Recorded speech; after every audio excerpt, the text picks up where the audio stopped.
Hey everyone, welcome back. Today I am showing you exactly how to join the viral trend and create your own custom AI action figure using ChatGPT.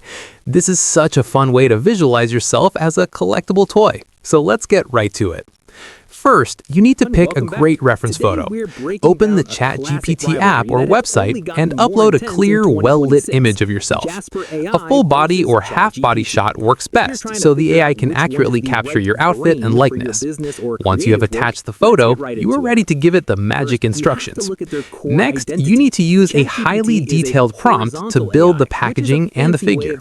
You should ask ChatGPT to create a 3D action figure based on your photo displayed inside a transparent plastic blister pack with a cardboard backing. To make it truly professional, tell the AI to include a large header at the top with your name in bold yellow or white letters and add a subheading with your profession or a fun title like limited edition right underneath. Then you can customize the accessories to match your personality. This is the coolest part of the trend. In your prompt, list 3 or 4 items you want to see in separate compartments next to your figure. For example, if you are a designer, you could ask for a mini laptop, a coffee mug, and a camera.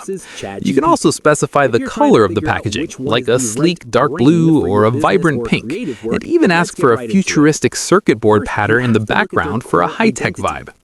Finally, once you hit send, give the AI a minute to render the image. If the face or the accessories are not quite right, you can simply reply and ask for a specific tweak, like change the background to green or make the hair shorter. Once you're happy with the result, just download the image and you're ready to share your personalized toy on social media. And that's it. You officially have your own digital action figure. If this quick guide helped you join the trend today, please give the video a thumbs up and subscribe for more AI tutorials. See you in the next one.